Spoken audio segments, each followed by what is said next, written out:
What's up, Vancouver family? Bringing you some news in Vancouver this week. So let's start without further ado. So Canadian home sales could decline 23% according to TD Bank in 2022. That's a huge prediction and a huge drop off. So that's pretty scary.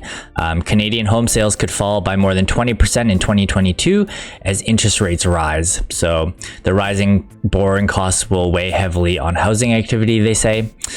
This is interesting. It says TD economics that say that this will result in Canadian home sales experiencing a 23% annual average decline in 2022 and 11.9% annual average decline in 2023. So this is not financial advice, but if you own a home, if this is going to be true, you should probably sell the farm and move to a nicer place.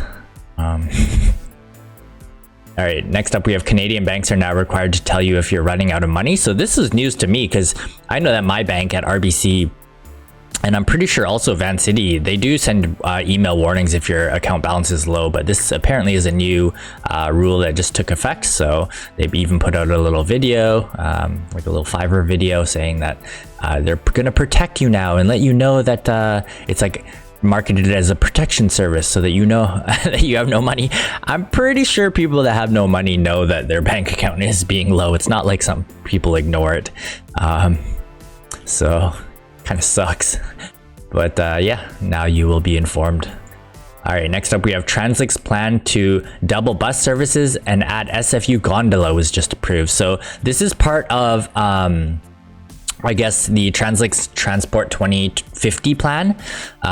So the plan all the way to 2050, what they're going to do. So this outlines the first 10 years of that plan, and looks like it just got approved. So the 10-year plan is estimated to cost $21 billion. And it will require new revenue sources and investment through all levels of government. So again, this is money that I don't know if the government has, but we'll be looking to obtain, obviously. And here's what's included in this 10-year plan. So more than doubling the bus services over 2022 levels. So that's really good. I know the bus services here in Vancouver are pretty good in general, according to a lot of travelers that I've been meeting. So nothing wrong with that, but even doubling it sounds really good as well. It also includes building the Burnaby Mountain Gondola to Simon Fraser University, so that's really exciting. Extending the Millennium Line from Arbutus, which is where it ends right now, all the way to the University of BC. So it'd be amazing to get the SkyTrain all the way out to UBC, and that obviously makes sense. So this is all really exciting stuff. Obviously, I don't know if the money is going to come from the government and thus increase all our rent prices, but who knows how that's going to work.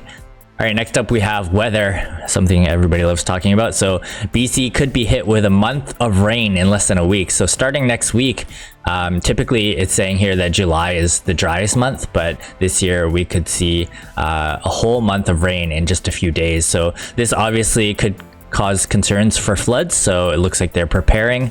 I think last year we had a crazy amount of flooding which wiped out a bunch of concrete and stuff like that.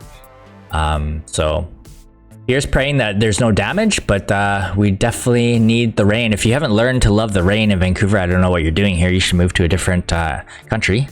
But the rain is what causes this amazing greenery that we're seeing all around. So let's stay patient. Unfortunate for some of the travelers. I know that we're getting a lot more travelers here in Vancouver now because they're expecting good weather, but it sucks if you're only here for a week and it just pours rain. So praying that there's not a lot of travelers during that week and the rain just ends really quick and we get a lot of it, so it feeds the greenery.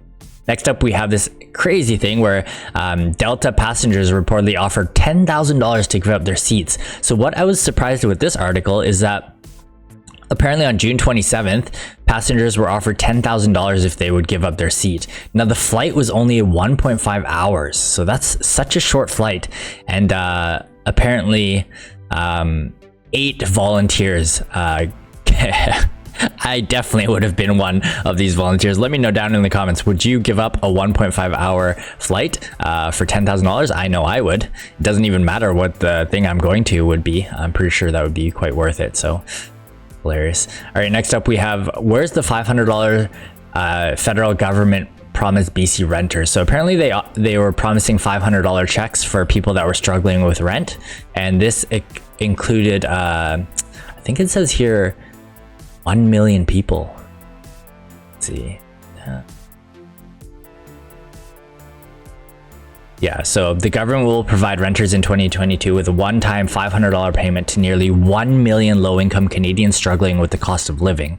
The federal government has now revealed how, or has not revealed how, when, or to whom it will issue the promised $500. So I guess it would be like you'd have to show how much you're making, etc. So looks like they'll announce it at a later date. I love when the government always says at a later date and there's no specified date. Very organized, guys. Here it says the cost of renting a 2-bedroom home in Vancouver has grown by 20% in the last year. That's crazy. 20% in 1 year.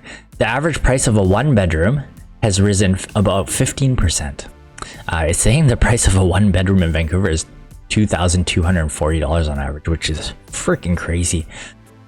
Yeah. This comes as the BC government considers whether, again, to override its inflation-based rent increase policy. I'm sure a lot of people would approve of that if they had a vote.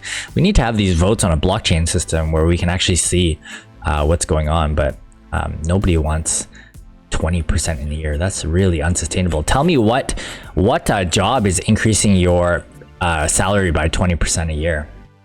Freaking crazy. All right, last up we have Vancouver proposes huge housing development at north end of Granville Bridge. So at the north end of Granville Bridge, it looks like this currently, just some empty land.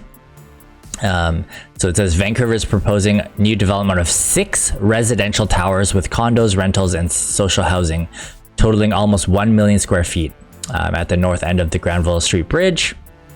Obviously, it's drawing mixed reviews from the people around it. So it was interesting to see this, though. Of the 134 responses from the public to the city online comment platform collected on January 4th through October 7th, 2021. So from January 4th to October 7th, only 134 people responded. That's a shit sample size, guys. This is again why we need to do the government really needs to put on blockchain, have transparent voting, and just like market it a little bit better with an actual platform that people are going to go vote on.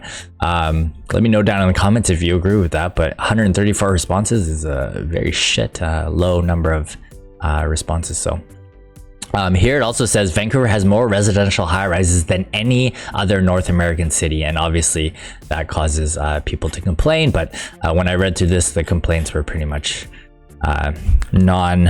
non-significant in my opinion. So that's it for news this week. Hopefully you guys are having an amazing day, and hopefully we catch a little bit of sun. I know I really enjoyed my Canada day with some travelers. So take care, God bless, see you soon.